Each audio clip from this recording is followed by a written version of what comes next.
se ven aquí en forma de representados por vectores.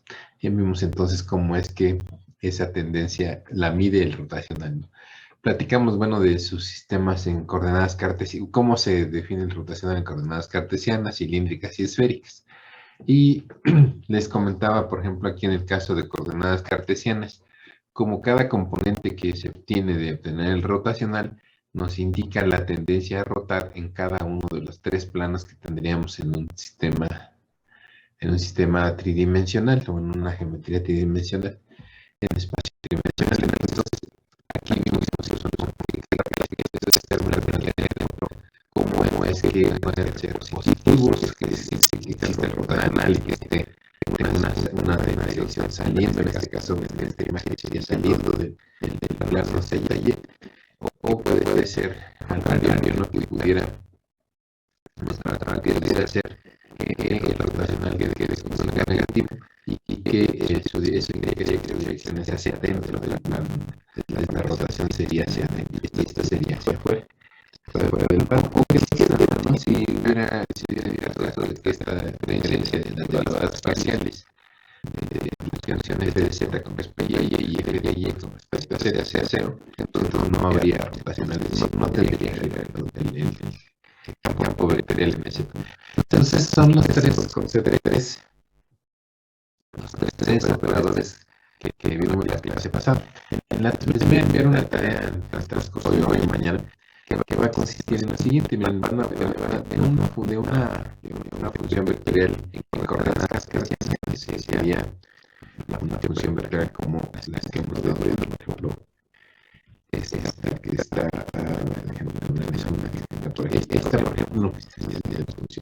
esta función vectorial f. Vamos a poder que les digo, esta es la función vectorial f igual a f de x a x más f de y a y más f de z a z. Esa es una función vectorial. Y lo que quiero que vean es lo siguiente. Le van a sacar mero el rotacional a esa función vectorial, es decir, van a hacer esta operación que está aquí. Van a sacarle el rotacional. Y después que tengan el rotacional, les va a dar el vector. Quiero que le saquen la divergencia.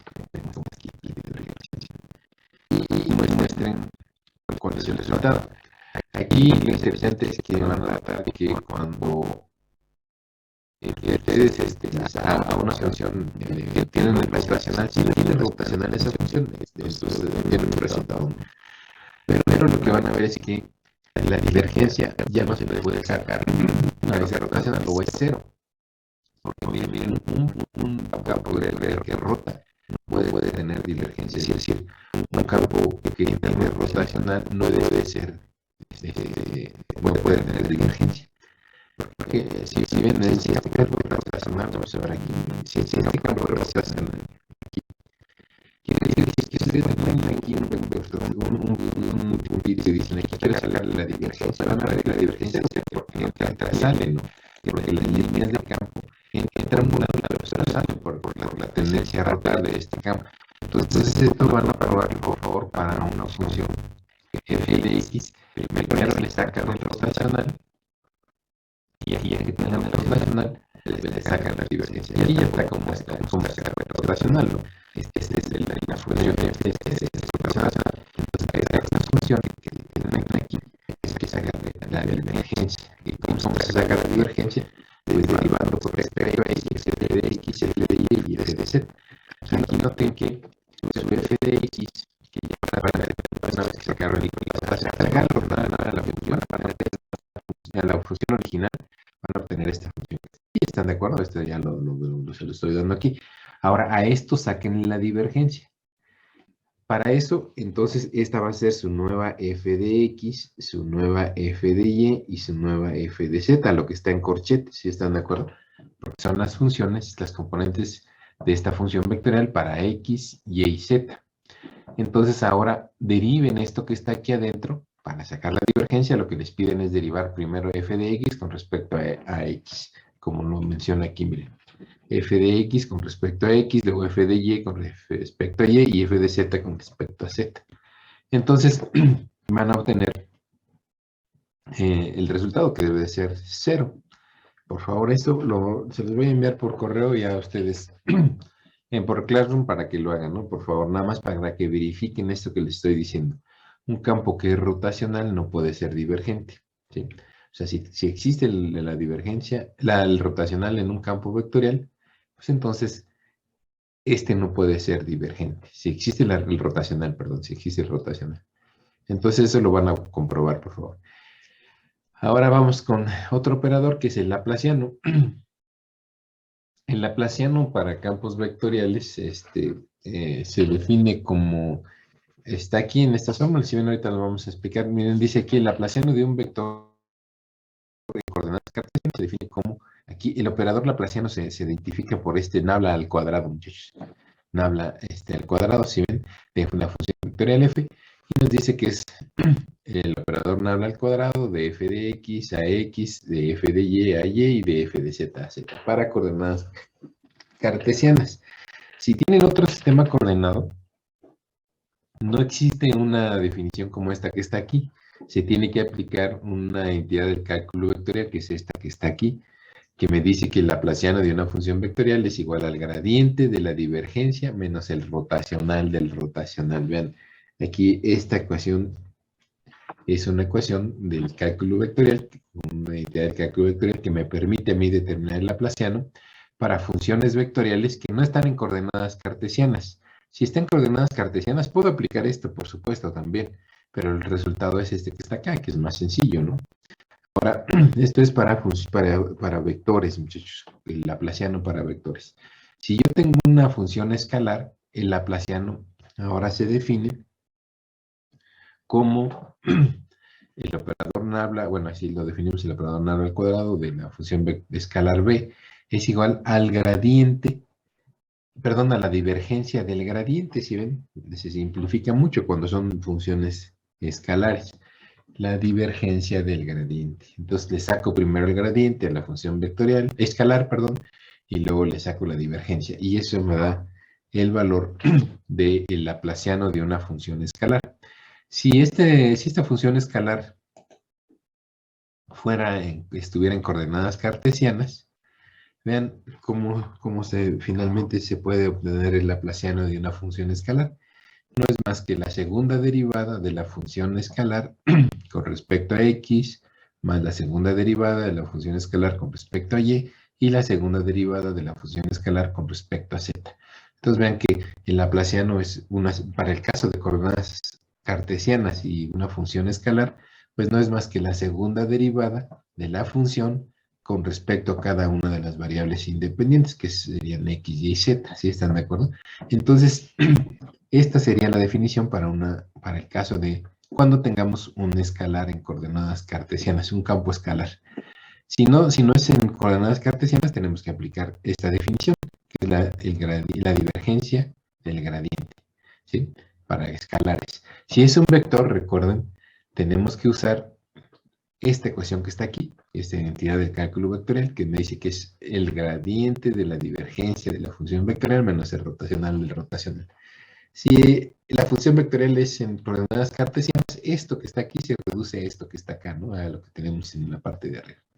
Entonces, bueno, este es un operador que vamos a usar después, lo vamos a mencionar en algunos ejemplos, pero bueno, recuerden, es otro operador también que es útil en el cálculo vectorial. En el cálculo vectorial interelectromagnético. En el caso de coordenadas cilíndricas, si ustedes tienen un escalar, una función escalar, aquí estaría, miren, la definición del laplaciano, y en coordenadas esféricas aquí lo tenemos, ¿están de acuerdo? Recuerden, una vez que aparece que es una complejidad de las cilíndricas y las esféricas, los coordenadas cilíndricos, muchas veces nos pueden ayudar porque se puede reducir la dimensión del problema cuando hay simetría y quitar términos de estos operadores, ¿no? Y entonces reducir la complejidad del problema. Pero de lo contrario, pues podemos trabajar con coordenadas cartesianas. Si no nos representa ninguna ventaja movernos a cilíndricas o esféricas. Muy bien, por aquí dice el operador laplaciano aparece muy a menudo en ecuaciones de campos electromagnéticos. En el cálculo de campos electrostáticos aparece aplicado a funciones escalares en las ecuaciones de Laplace y Poisson. Laplace, esta ecuación de Laplace, por eso se llama ecuación de Laplace, es la ecuación que vamos a ver luego por ahí, que es una ecuación que se utiliza para resolver campos eléctricos, para ver, por ejemplo, la intensidad de campo eléctrico alrededor de un conductor, alrededor de un aislador. Utilizamos la ecuación de Laplace, que es básicamente, se llama de Laplace porque es un laplaciano que se aplica a la tensión. Entonces, lo vamos a ver más adelante, muchachos, para que vean esto. Hay otros dos operadores, otras dos teoremas del cálculo vectorial que no los voy a explicar mucho porque nada más quiero que ustedes los ubiquen, pero no así demostrarlos ni rigurosamente, ni ahorita ni cualitativamente se los voy a demostrar porque ustedes lo pueden leer aquí. Pero yo lo que quiero es mostrarles la existencia de estos dos teoremas. El primero es el teorema de divergencia o de Gauss. Y este teorema de divergencia de Gauss o de Gauss, perdón, lo que me está diciendo es que yo puedo hacer lo siguiente. Me dice que cuando yo tengo una integral de volumen de la divergencia de una función vectorial, o sea, cuando tenga esta operación, yo la puedo sustituir por otra operación que ya no es una integral de volumen, sino una integral de superficie. ¿Ven? La convierto a una integral de superficie cerrada de la función f, de la misma función a la que acá le estoy sacando la divergencia. Entonces, vean, yo ya, porque esta integral de volumen tendría que integrar dentro de un volumen, por ejemplo, este que está aquí, ¿no? Este volumen, vamos a poner el que está en gris, clarito, este es el volumen. Y si yo quiero hacer esta integral de la divergencia, tendría que sacar la divergencia a cada punto en el espacio dentro de ese volumen, ¿sí están de acuerdo? ¿Qué me dice la divergencia? El flujo que se está generando en cada punto, ¿sí están de acuerdo? Entonces, si yo hago esta integral de volumen de la divergencia, lo que estoy generando o calculando aquí es cuánto volumen se está generando en cuánto flujo, perdón, se está generando en este volumen. Esto es lo que me está diciendo si hago esta operación. ¿Están de acuerdo? Pero el teorema de divergencia me dice, no tienes que hacer eso. Si quieres sacar el volumen, el flujo que está saliendo de este volumen, no tienes que hacer la integral de volumen de la divergencia dentro de este volumen. Lo que puedes hacer es, haz la integral de superficie. ¿Qué superficie? La superficie que crea el volumen, si están de acuerdo, es decir, la frontera del volumen. Y ahí integra el flujo que está saliendo o entrando, y eso te va a dar el flujo neto total de del volumen este. Entonces, ese es el teorema de divergencia. Y miren, aquí se muestra cómo es que aquí, por favor, revísenlo, lean ustedes, pero lo que me está diciendo es, miren, si quiero sacar la divergencia, la integral de volumen de la divergencia, como está aquí, es que es el lado izquierdo, el derecho de esta identidad o de este teorema, lo que me dice es, bueno, suma todos los flujos que se generan en cada división, cada diferencial de volumen. Aquí los diferenciales de volumen, ven que los están poniendo muy grandes, pero idealmente son algo que tiende a ser cero y que son cubitos, ¿no? Cubitos que usamos para dividir este volumen que está aquí. Es una división regular, es decir, los cubitos están arreglados de manera regular, es decir, uno está pegando al de abajo, el de abajo está pegando con este, comparten caras, comparten lados o caras del cubo. Si ustedes hicieran esta integral de volumen de la divergencia, lo que estarían haciendo es sumar los flujos de cada volumen, ¿sí están de acuerdo? De cada subvolumen o de cada cuadrito que tenemos aquí, perdón. Y al sumar todos estas contribuciones de flujo, obtendríamos la integral completa. Pero noten una cosa. Por ejemplo, estos dos cubitos son vecinos. Vean cómo su flujo, por ejemplo, de este cubito del lado izquierdo, su flujo positivo es saliendo, si están de acuerdo, saliendo de la cara de este lado. Y de este cubito, el flujo está también saliendo, pero ven que tienen sentidos opuestos. Si lo ven aquí, déjenme poner mi cursor en esta forma. Vean aquí cómo los flujos de estos dos cubitos se están restando, si están de acuerdo, porque sale uno del lado de izquierda a derecha y el otro de derecha a izquierda. Entonces, vean, como es prácticamente en un mismo punto en el espacio, estas dos caritas, estos dos lados de los cubos son en el mismo punto en el espacio, al sumar y al sumar estos dos vectores que tienen que ser iguales porque es el mismo punto en el espacio, se anulan, si están de acuerdo. Y eso va a pasar con todas las caras que estén adyacentes una de la otra. Entonces vean que como es hice una división de este volumen en pequeños subdominios o subvolúmenes cuadraditos como esos que están aquí y una división regular, es decir, que todos están acomodados perfectamente, lo que va a pasar es que todas las caras que coincidan van a eliminar el flujo, se va a eliminar el flujo al sumarlo, ¿están de acuerdo? Porque les digo, uno sale y el otro entra del otro cuadrito. Entonces se eliminan todos los flujos de las caras adyacentes. ¿Cuáles son los únicos flujos o las únicas componentes de flujo que permanecen? Pues las que están pegadas a la superficie, porque esas no tienen otro cubito acá arriba, ¿están de acuerdo? Y noten cómo estas superficies que están pegadas a la frontera del volumen, que es la superficie A, son las únicas que van a contribuir al volumen, ¿sí lo ven? Perdón, al volumen, al flujo. Entonces, es por eso que me dicen, pues no integres dentro del volumen los diferenciales de las divergencias, ¿no?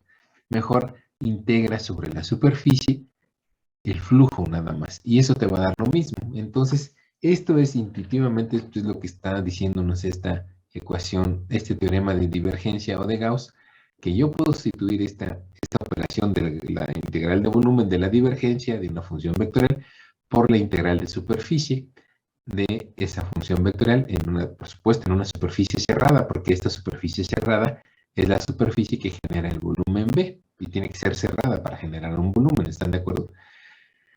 Entonces, esto es básicamente lo que me dice este teorema. Aquí dice, el flujo de un campo vectorial a través de una superficie cerrada A es igual a la integral de la divergencia de ese campo sobre el volumen del cual A es frontera. Entonces, esto es lo que me dice el teorema de Gauss.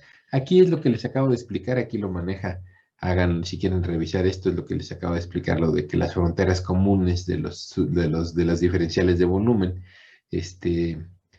hacen que se eliminen los flujos que están saliendo y entrando por estas caras comunes y que nada más, bueno, las contribuciones que quedan son las que están de las caritas de los cubos que están pegando a la superficie. Por aquí lo explica, ¿no? ¿Para qué me sirve esta divergencia? Bueno, me dicen, es útil para este teorema, perdón, de la divergencia o de Gauss, es útil para simplificar integrales de volumen que contienen divergencias, es decir, este lado, ¿no? Y que serían más difíciles de realizar directamente. Por supuesto, una integral de volumen es más complicada que una integral de superficie. Recuerden que una integral de volumen es una integral triple, la de superficie, pues doble.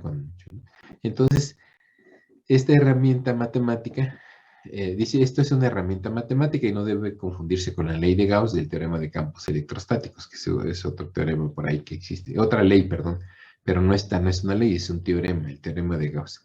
Y luego dice para que el teorema de Gauss se aplica para cualquier campo vectorial que sea divergente, mientras que la ley de Gauss es para relacionar la carga eléctrica encerrada en una superficie con el flujo eléctrico. Pero esa es otra ley una ley que no está relacionada con el teorema, ¿no? Nada más para que no se confundan.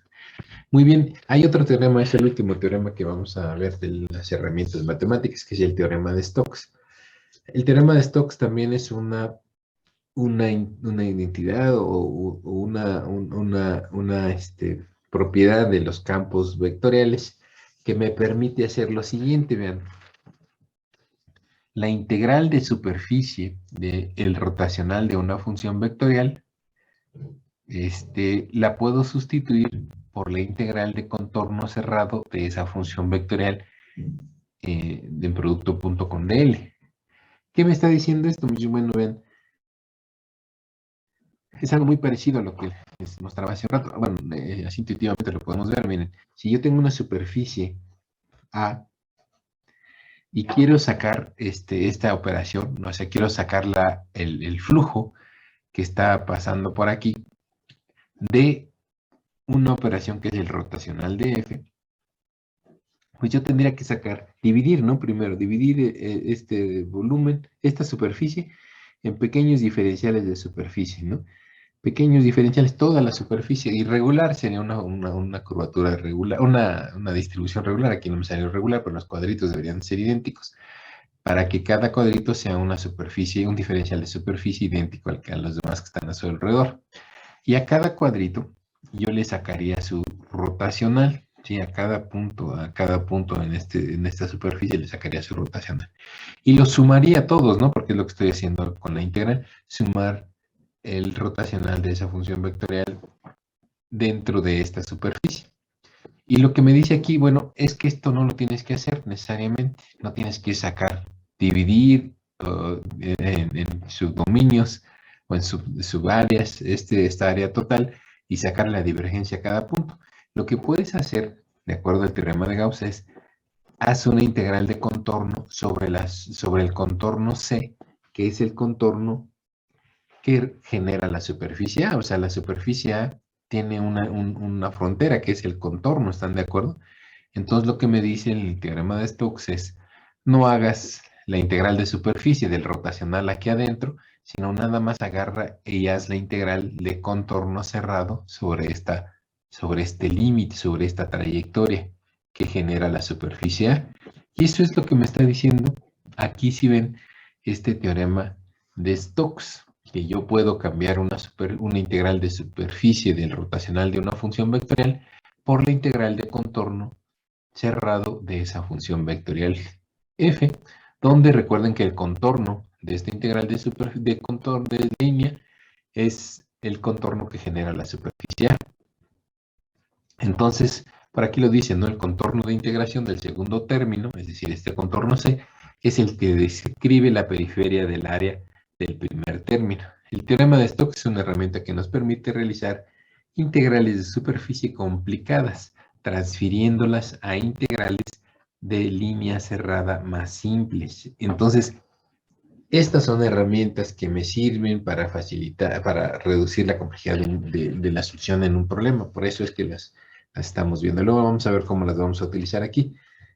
Pero eso es básicamente lo que me dicen esos dos teoremas. El teorema de Stokes y el teorema que vimos anteriormente de Gauss me permiten cambiar integrales de volumen en el caso de Stokes por integrales de superficie, pero integrales de volumen recuerden la divergencia, ¿no? Por una integral de superficie. Y el de Stokes me puede reducir o puedo cambiar una integral de superficie del rotacional de una función vectorial por la integral de contorno cerrado de esa función vectorial. Entonces, son herramientas que me van a servir. En algún momento van a ver por ahí, luego lo vamos a ver, cómo puedo yo tener una integral de este tipo y para facilitar su solución la paso a esta forma, ¿no? Entonces, vamos a verlo más adelante. Aquí está la explicación, no se las dejo de tarea porque, bueno, era una tarea, pero esto se los dejo luego a los de maestría. Pero aquí está lo que les decía, miren, nada más para que intuitivamente vean esto, vean.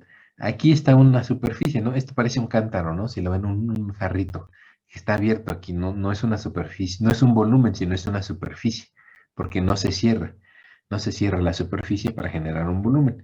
Es una superficie nada más. Y aquí hay un ejemplo de cómo en este pedacito yo discretizo en pequeños diferenciales de superficie. ¿Sí están de acuerdo? Y a esos diferenciales de superficie le saco su rotacional, que es lo que me pide el lado derecho del teorema de Stokes, que es esta que está aquí. Y luego si a cada pedacito o cada división que tengo le saco el rotacional, recuerden que el rotacional lo que estoy sacando es la tendencia a girar de ese campo vectorial en ese plano, ¿no? Entonces vean cómo hice una división regular también, regular para que cada cuadrito o cada cuadrito de superficie coincida con el que está a un lado, ¿no? Y compartan caras o lados, más bien. Noten cómo aquí si yo agarro y quiero hacer esta integral, lo que tengo que hacer es sumar los rotacionales de cada cuadrito en toda la superficie que estoy analizando, en toda la superficie. Pero noten una cuestión, los lados que están coincidiendo, por ejemplo, vamos a ver estos dos lados de estas dos divisiones que están aquí. Vean que el rotacional tiene un sentido contrahorario, es decir, está girando así. Y de este lado también está girando en la misma dirección. Cuando yo lo sume en esta línea, porque tengo que sumar estos dos rotacionales, sus dos componentes sobre esta línea, pues vean que se oponen. Este es para arriba y el que genera este lado es para abajo, ¿sí lo ven? y entonces como tienen la misma magnitud, porque están, básicamente es el mismo punto, se eliminan estas contribuciones del rotacional que yo tendría que estar sumando en esta integral de superficie. ¿Qué va a pasar? Pues todas se van a eliminar, todas las que sean en la parte interior de la superficie se van a ir eliminando. ¿Cuáles van a quedar? Nada más las componentes que están en la frontera, es decir, en el contorno de esta superficie. Esas componentes sí no se van a eliminar y son las únicas que van a quedar. Y eso básicamente es lo que me está diciendo el teorema de Gauss. No tienes que hacer la integral de superficie del rotacional en la superficie. Haz nada más la integral de contorno en este contorno que genera la superficie y vas a obtener el mismo resultado. Entonces, eso es básicamente lo que me dice el teorema de Stokes. Por ahí revísenlo, por favor, y van a ver que, bueno, es aquí con lo que se les pone, pues trataremos de entenderlo intuitivamente. Pero son básicamente dos relaciones que me van a servir más adelante por ahí en matemáticas, en las ecuaciones de Maxwell, que ya son las ecuaciones que vamos a ver más adelante.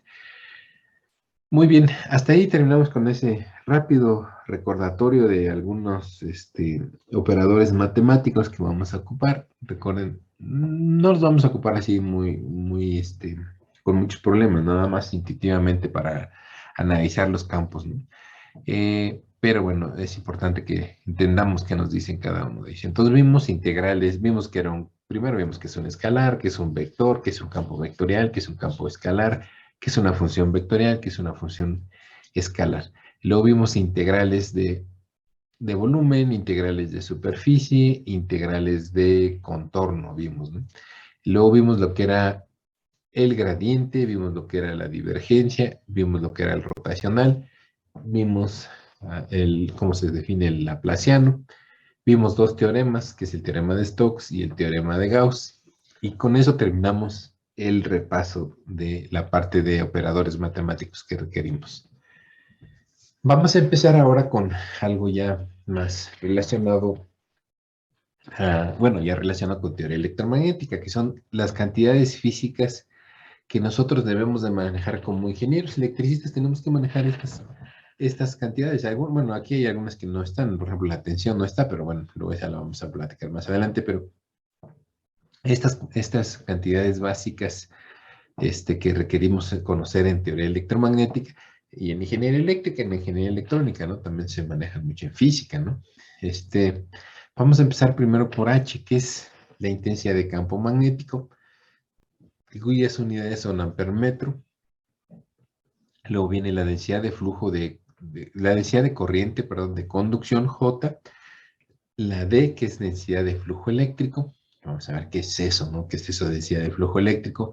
¿Qué es E, que es la intensidad de campo eléctrico, que a nosotros nos interesa mucho como ingenieros electricistas, al igual que H, todas las cantidades no nos interesan mucho.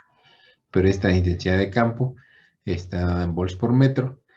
Luego B, que es la densidad de flujo magnético, que está dada en Teslas o Webers por metro cuadrado. Por ejemplo, esta cantidad la utilizamos para dimensionar los núcleos de los transformadores, ¿no? Déjenme nada más apagar aquí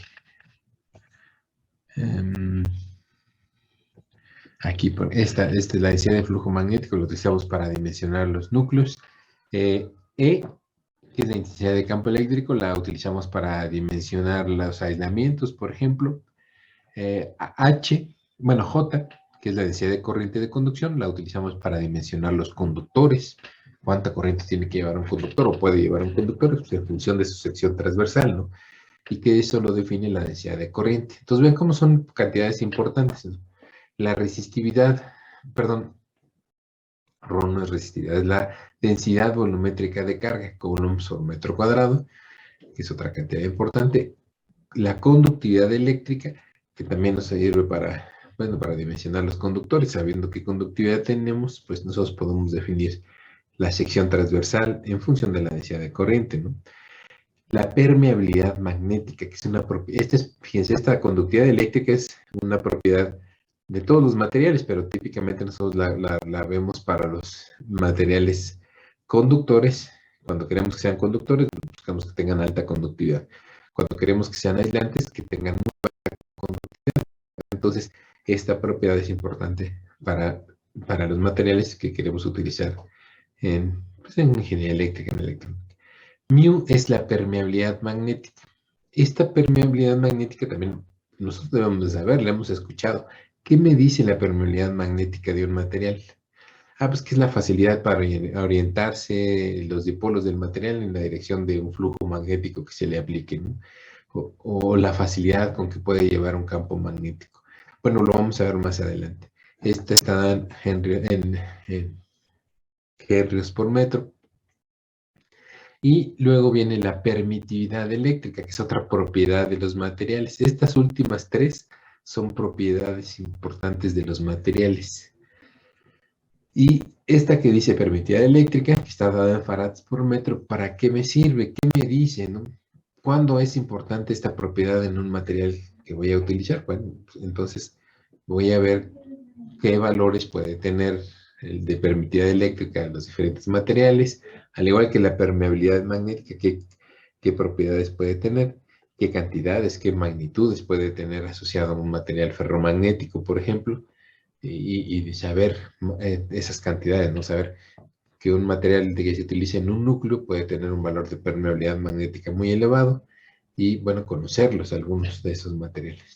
Muy bien, entonces, estas son las propiedades que vamos a discutir en lo que resta pues, de esta clase y la clase que viene. Yo creo que vamos a terminar con esto. Vamos a empezar entonces con, perdón, el primero que es intensidad de campo eléctrico. No están en orden como está aquí, ¿no? Pero bueno, vamos a empezar con lo que es la intensidad de campo eléctrico o campo eléctrico, así le llamamos nada más. ¿Qué es el campo eléctrico o intensidad de campo eléctrico? Bueno, este es un parámetro bien interesante porque nos ayuda a identificar el esfuerzo eléctrico, también lo llamamos, ¿no? El esfuerzo eléctrico que experimenta un material aislante. ¿Qué me dice el campo eléctrico o intensidad de campo eléctrico? Bueno, dice, mide cuánta fuerza se ejerce por el campo sobre una carga. Esta es la definición que nosotros veíamos en física, ¿no? Y decíamos, el campo eléctrico es igual a fuerza por unidad de carga. Es decir, si yo tengo una carguita alrededor de otra carga, una carga fija, porque podemos poner una carga aquí en este punto, y le llamamos Q, que es una carga positiva, si yo agarro otra carga de prueba por acá y la comienzo a acercar, ¿si están de acuerdo? Positiva también, ¿qué va a pasar? La va a repeler esta carga positiva, va a hacer que se trate de alejar, ¿están de acuerdo? Entonces, ¿qué pasa? Bueno, esta carga de prueba que estoy acercando va a experimentar una fuerza que la va a tratar de alejar.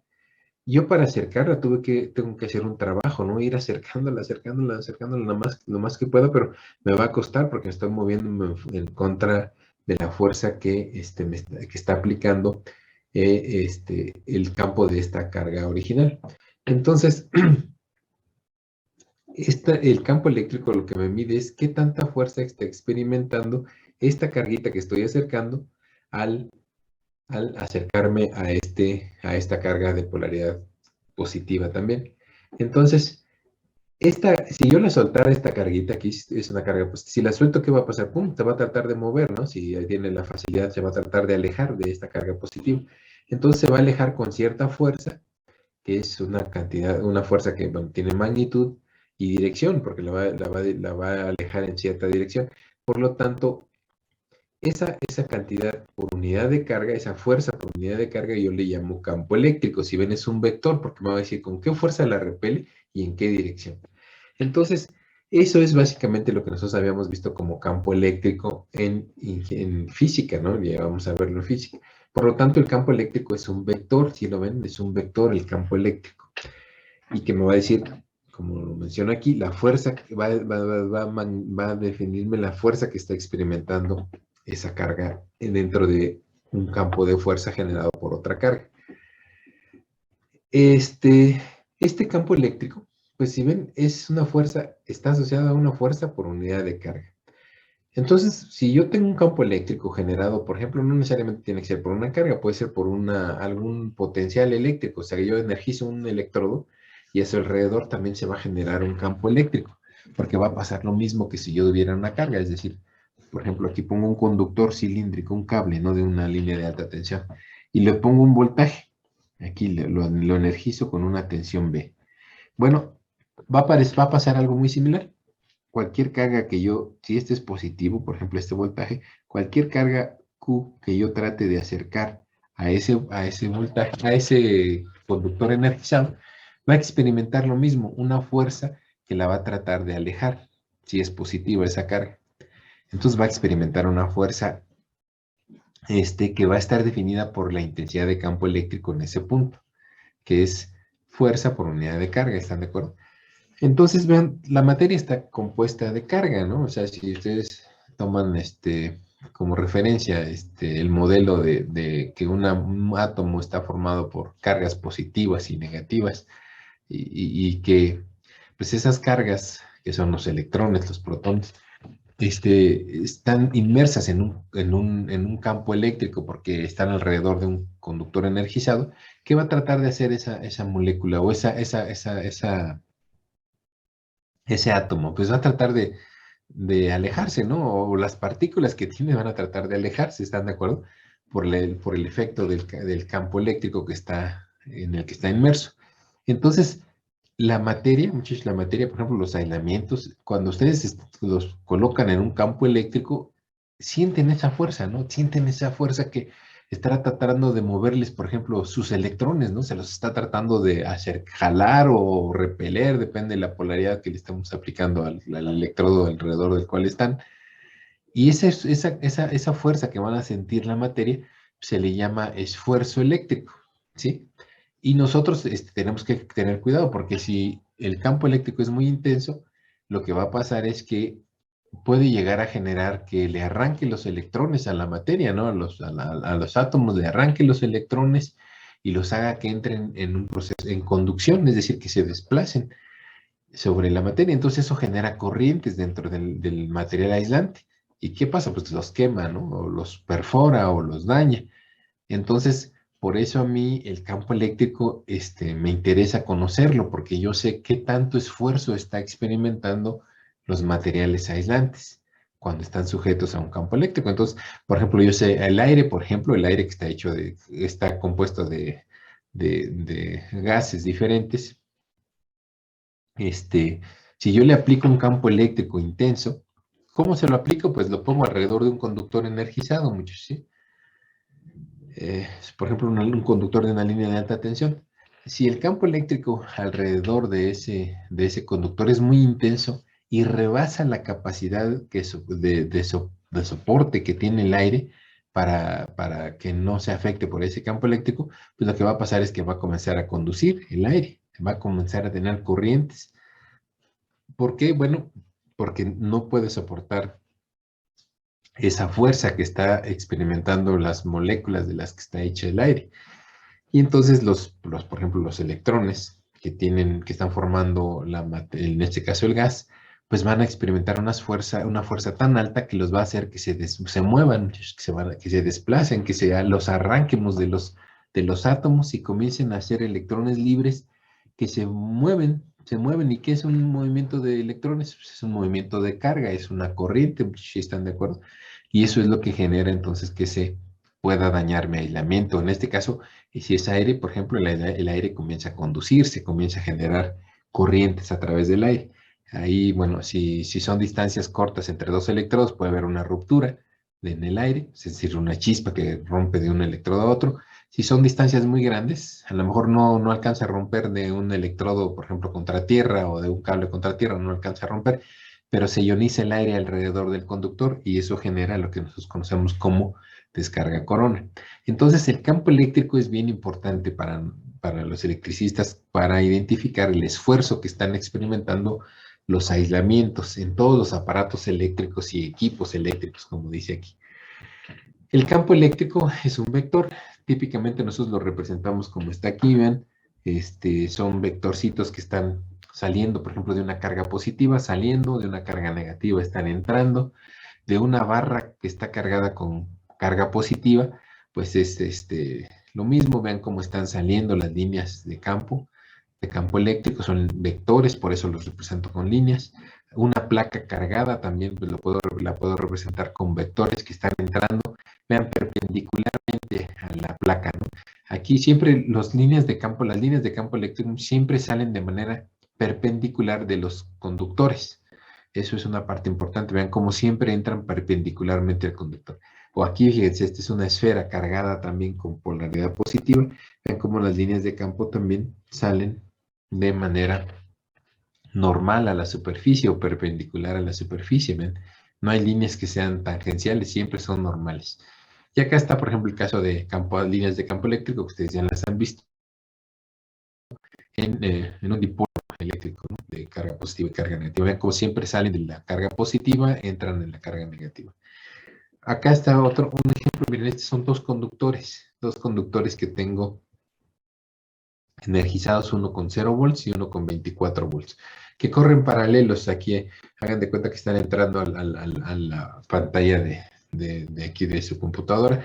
Ven cómo las líneas de campo también van de más a menos, las líneas de campo eléctrico, que son vectores, ven cómo tienen esta dirección. Siempre salen de manera normal de la superficie del conductor que está en este caso a 24 volts positivos, salen de manera normal, luego se van orientando en la dirección que tal que lleguen al otro conductor que es a 0 volts y que entran también perpendiculares, ¿no? Entonces estas son las líneas de campo, así se verían como vectorcitos, ¿no?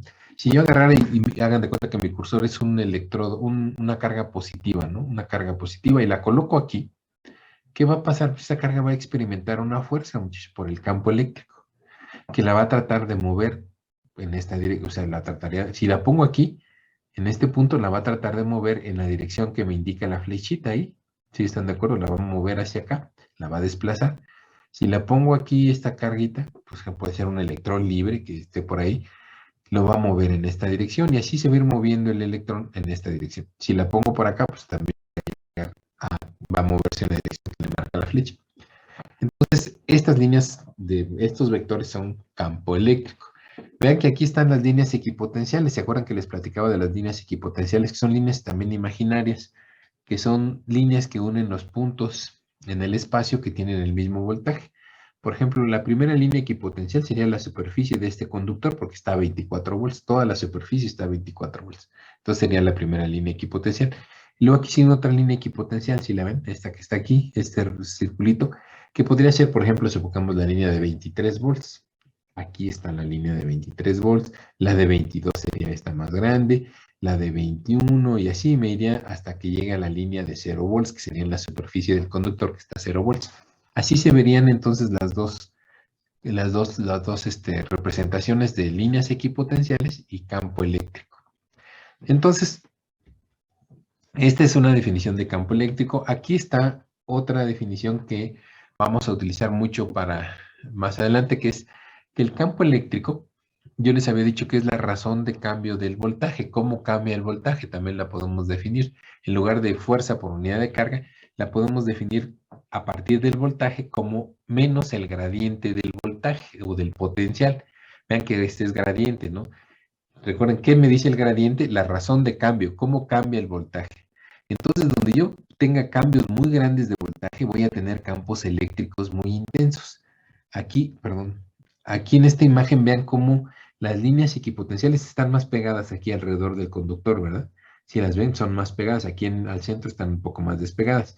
Pero noten que entonces, como están más pegadas aquí las líneas de equipotenciales, estas líneas azules, están más pegadas alrededor del conductor, eso implica que el vector de campo eléctrico también sea más grande. Aquí vean estos vectores que están alrededor del conductor como son muy grandes comparados por ejemplo, con los vectores que están aquí al centro.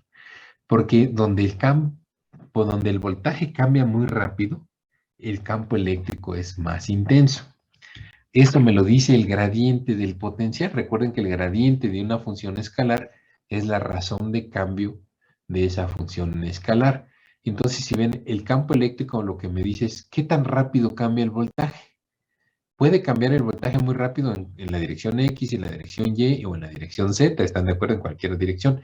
Y este vector me va a decir cuál es la dirección en la que cambia más rápido. Si están de acuerdo, me va a decir, bueno, cambia más rápido en X o en Y o en Z, o entre X y Y puede ser, ¿no? y cambia con esta dirección. Ese es el vector E, me está diciendo esa propiedad.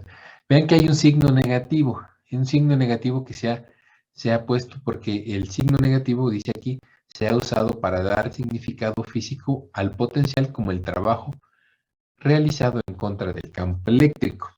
Esto es bien interesante. A ver, déjenme platicarles a ver si alguna vez les platicaron algo como esto. Si yo tengo una carga, por ejemplo, una carga positiva aquí, que puede ser porque está anexada a un potencial positivo, ¿no? Aquí. Si ustedes agarran y dicen, agarran una carga positiva también por acá, que esta está suelta, ¿no? Esta está fija, y la quieren acercar acá, ¿qué van a tener que hacer, muchachos? Un trabajo, ¿verdad? Porque la carga positiva que está acá, pues no va a querer acercarse a esta otra carga positiva que está acá. Entonces ustedes tienen que gastar un trabajo para traerla. Supongamos que esta está en el infinito. Desde el infinito la comienzan a agarrar, la comienzan a jalar, a jalar, a jalar, a jalar, a jalar hasta acá, hasta que llegan a este punto. A 1 metro, a 1 metro de distancia de la carga original. Entonces, el trabajo que tuvieron que hacer para moverla desde el infinito hasta acá es un trabajo que se va a quedar como una energía potencial, porque si lo están deteniendo aquí, la carga la están deteniendo para que no se vaya, ¿no? ¿Qué pasa si la sueltan? ¡Pum! Se regresa, ¿verdad? Se aleja.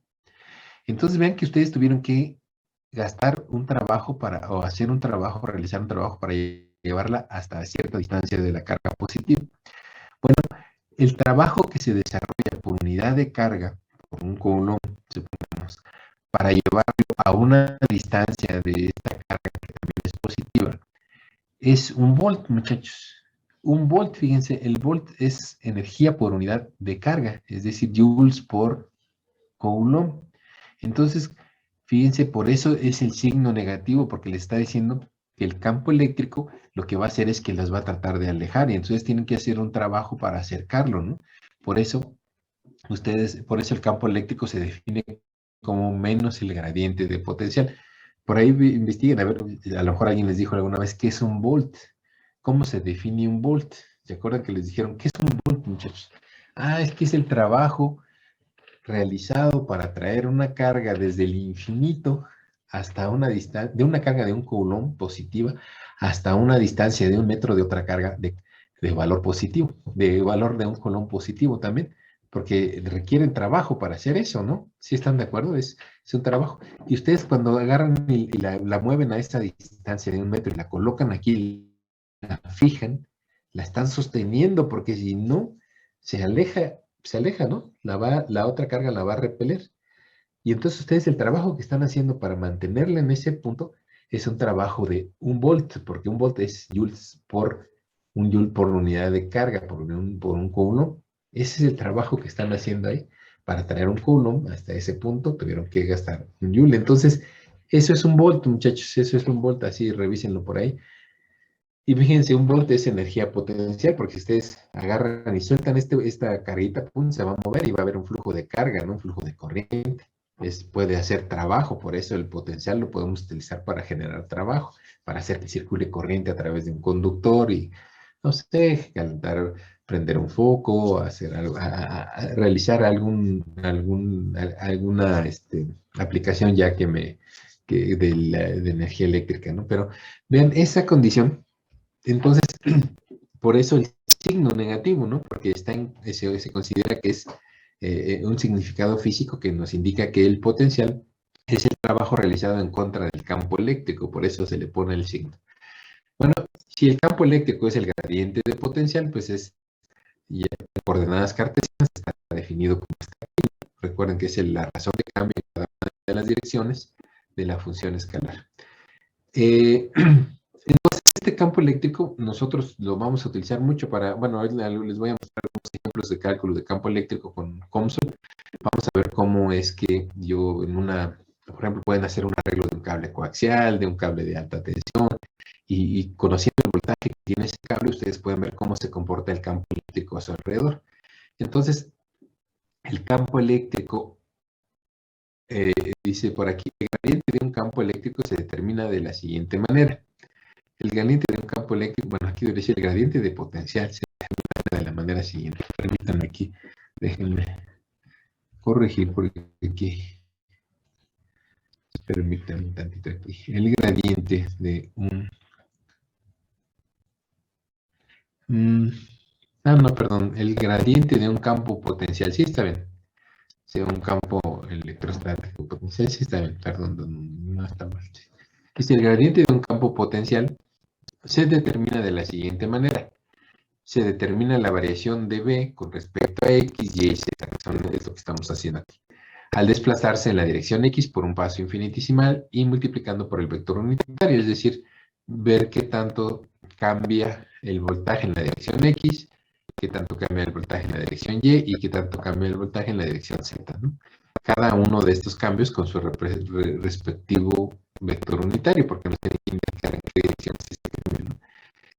Dice, se realizan estas operaciones y X, Y, Z y se suman los tres vectores. Entonces, vean, esta es la manera de obtener el campo eléctrico de una función vector escalar, que puede ser el voltaje en nuestro caso, ¿no?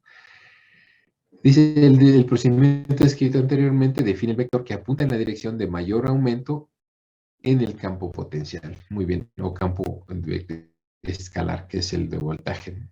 Aquí se ve, miren, hay un ejemplo de cómo el potencial, por ejemplo, serían dos conductores. Aquí está un plano, ¿no? Vean, aquí hay un conductor que tiene un potencial, que es este de aquí del centro, y vean cómo está graficando tensión, voltaje, y vean, este es un cable positivo y este es un cable negativo. El cable negativo tiene potenciales negativos, se ve como que se sume, ¿no? Y este cable de acá tiene potenciales, este es negativo y este es positivo, vean cómo tiene potencial positivo. Y vean cómo el potencial está, el más alto lo tiene sobre la superficie de este conductor. Supongamos que este es el conductor, tiene el potencial más alto. Y vean cómo, conforme me voy alejando de la superficie del conductor, el potencial va cayendo. ¿Están de acuerdo? Va cayendo. ¿Qué tan rápido cae? Eso lo puedo obtener con el gradiente del potencial. Es decir, calculando el gradiente de potencial que me da el campo eléctrico. Entonces el campo eléctrico lo que me dice es qué tan rápido cambia este voltaje, qué tan rápido se va cayendo desde la superficie del conductor a medida que me alejo. Entonces aquí es lo mismo, si yo quiero sacar el gradiente acá, pues va a ser lo mismo, no voy a ver qué tan rápido en este caso crece, porque es negativo, ¿no? Qué tan rápido crece a medida que me alejo del conductor. Entonces, esta condición es bien interesante porque les decía, esto me sirve mucho, por ejemplo, para calcular campo eléctrico alrededor de un conductor. Hagan de cuenta que es un conductor de una línea de alta tensión. Y yo le calculo, entonces puedo ver cómo está el voltaje alrededor. Supongamos que este tiene 100 volts, 100 volts. Y por acá tengo el plano de tierra que está a 0 volts. ¿Sí están de acuerdo? 0 volts. 0 volts. Entonces vean que la caída de tensión debe de ser de 100 volts a 0 volts, ¿no? ¿Cómo va cayendo? Bueno, yo lo tengo que calcular, tengo que ver cómo cae la tensión, ¿no? Y podría hacer y hacer líneas equipotenciales, ¿no? Y decir, bueno, la siguiente línea es la de 99, está aquí alrededor. La de 98, la de 97, y así me iría dibujando las líneas equipotenciales hasta llegar a la de 0. Y luego, después de eso, yo le saco el gradiente a esas líneas, a ese campo de voltajes, ¿no? De tensiones. Le saco el gradiente. ¿Qué va a pasar? Bueno, seguro lo que voy a ver es que donde están muy pegadas las líneas equipotenciales, que es alrededor del conductor, yo voy a encontrar que ahí el campo eléctrico es muy intenso, muchachos. Aquí hay una tensión, un campo eléctrico bastante intenso. Aquí lo puse en amarillo, ven. En la superficie del conductor hay un campo muy intenso, porque es donde las líneas equipotenciales se pegan más, porque ahí cambian más rápido. Entonces ese punto es donde hay campo eléctrico muy intenso en la superficie del conductor. Fíjense, puede ser tan intenso ahí alrededor del conductor que rebase la rigidez dieléctrica del aire. Ya dijimos que el campo eléctrico es la fuerza por unidad de carga, ¿no? Es decir, si yo pongo una carguita ahí, va a experimentar una fuerza y la va a tratar de alejar o atraer, dependiendo de la polaridad del voltaje y de la carga que yo esté poniendo. Si es un electrón, por ejemplo, y mis 100 volts son negativos, pues lo va a tratar de alejar, ¿no? El electrón se va a tratar de alejar con una fuerza determinada. Entonces, ese proceso de que el electrón se aleja, ahí hay una cuestión bien interesante, ahí de eso no lo vemos aquí, pero en alta tensión 2 creo que lo ven. cuando se va alejando el electrón, va chocando contra otras moléculas, ¿no? Porque se acelera, hagan de cuenta, agarran y lo aceleran. No es que se mueva despacito el electrón, sino que se acelera cuando está en ese campo eléctrico o alrededor de ese conductor energizado, se acelera el electrón y comienza a chocar con otras moléculas, sí, moléculas de aire, y ese choque que genera el electrón con la molécula neutra, supongamos, le puede arrancar otro electrón por impacto, por el impacto con el que le pega, ¿no? Con la fuerza con la que le pega el electrón. Y entonces ese electrón puede causar que le arranque otro electrón a la molécula neutra por el impacto. Entonces generan dos electrones y luego esos dos electrones se siguen acelerando, generan cuatro electrones, los cuatro electrones generan 8 por impacto electrónico se llama eso. Y eso es lo que va generando que el aire se ionice, muchachos, que comience a conducir el aire. Eso ocurre, entonces, alrededor solamente donde hay un campo muy intenso. Porque por acá, miren, por acá pegado a tierra, ya el campo eléctrico es muy débil, ¿no? Ya no acelera los electrones tan fuerte, con una velocidad elevada. Entonces, la ionización solamente ocurre alrededor del conductor. Eso nosotros lo conocemos como descarga corona, muchachos, cuando se ioniza el aire alrededor del conductor. Y eso es lo que me puede ayudar a identificar la medición del campo eléctrico.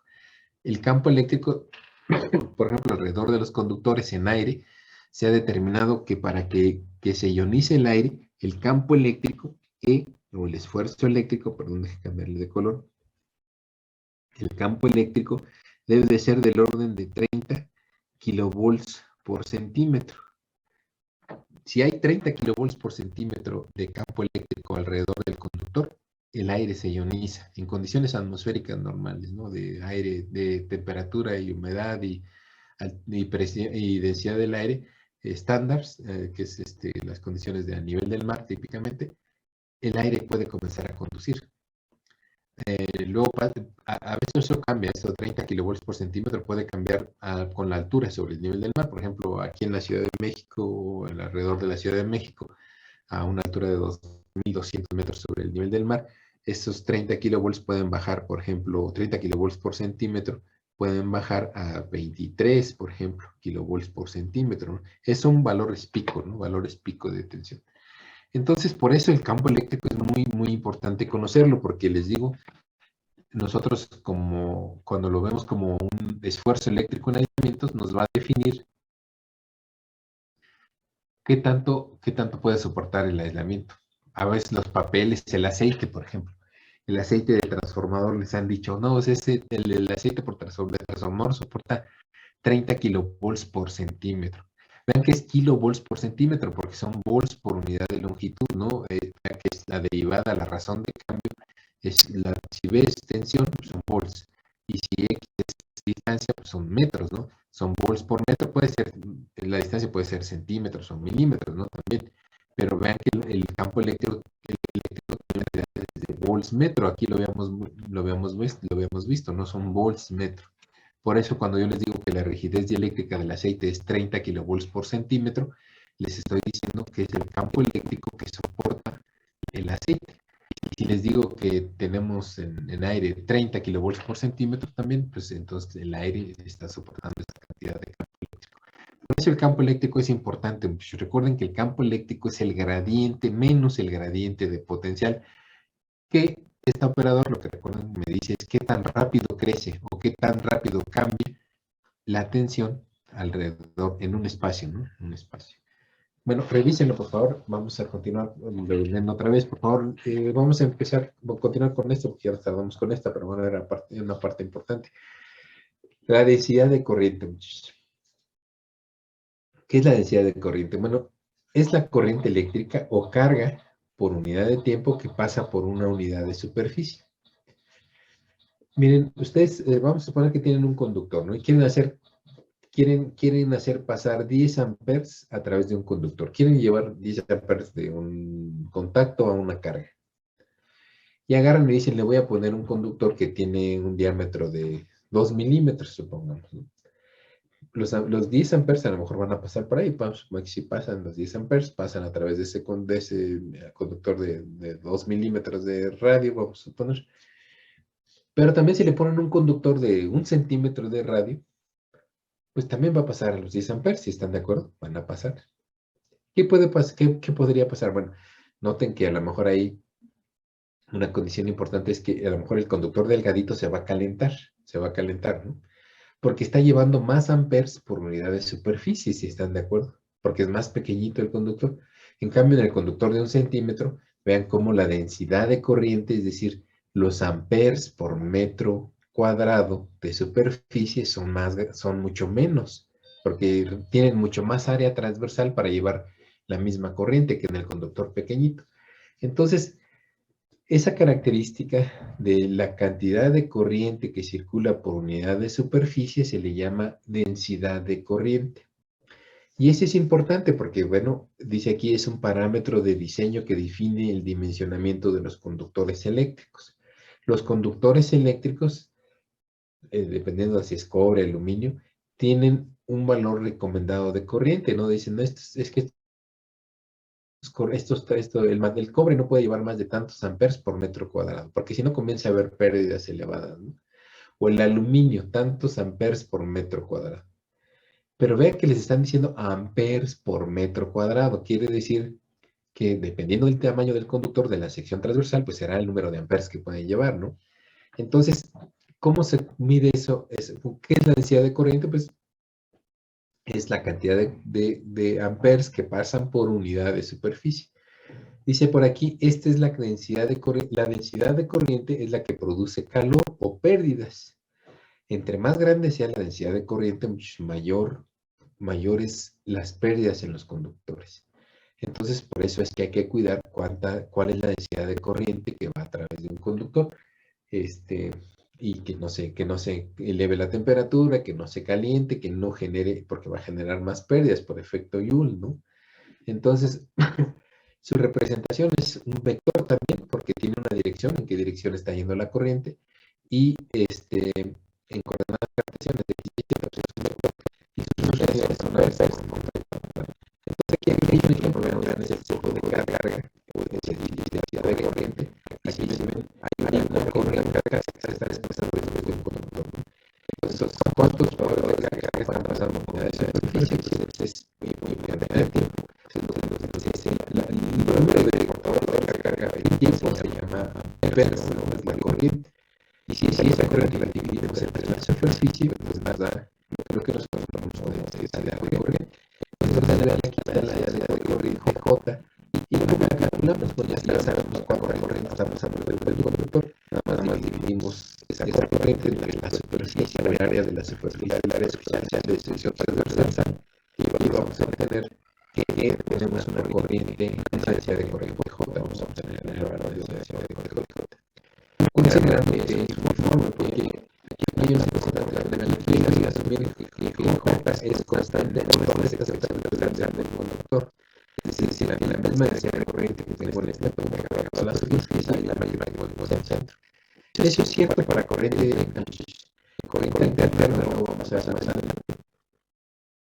el fenómeno de ese fenómeno es un fenómeno que ocurre con los conductores con la corriente interna.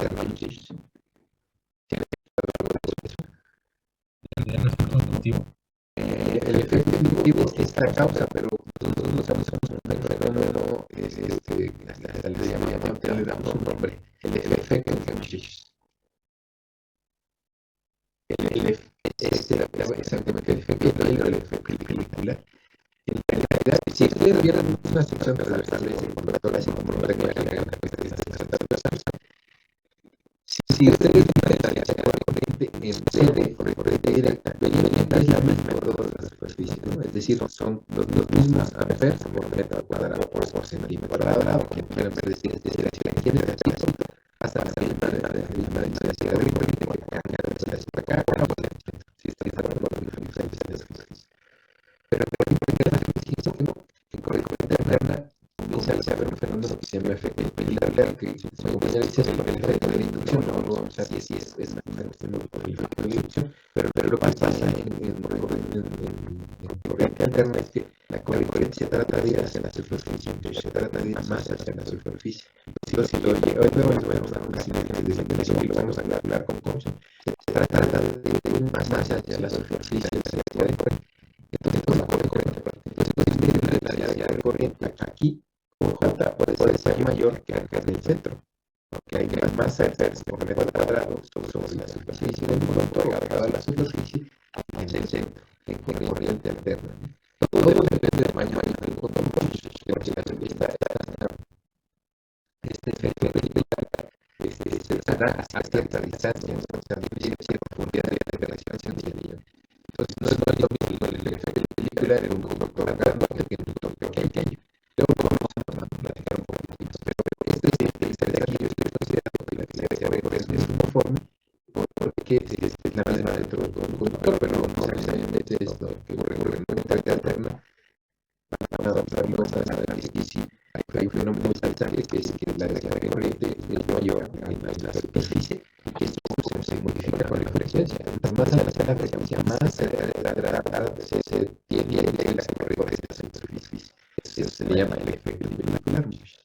Entonces, por eso se acuerdan que decían hay que corregir por corriente alterna la resistencia del conductor, que se decían corriente directa, pero ya en corriente alterna hay que corregirla, ¿no? Hay que corregir la resistencia para hacer emergencias, porque incrementa la resistencia un poquito, porque hay más corriente de corriente mayor que alrededor. Entonces el efecto Joule hace que se haga más directo del conductor pegada a la superficie, porque la corriente externa de la superficie y aumenta la velocidad de corriente y incrementa la energía disipada por lo tanto es como lo que nosotros decimos como resistencia, ¿no? Hay más resistencia al paso de la corriente con corriente alterna, con corriente directa, por esa concentración de la corriente de la superficie. ¿Vale? Entonces, esto es la densidad de corriente, representa una Bers por metro cuadrado. Y sirve para dimensionar los conductores. Y si yo quiero, les decía, tantos Bers pasar a través de un conductor, y veo por ahí que el cobre puede llevar tantas Bers por metro cuadrado, entonces digo, las Bers salen en el conductor no están, ¿no? Nada más el espejo y ahí hago la operación y creo la sección está en el conductor. Eso lo vamos a ver cuando veamos el diseño de una transformadora. Muy bien. Vamos a continuar con densidad de flujo eléctrico, pero vamos a parar aquí. El día de mañana, ya después, nos vemos el día viernes, por favor.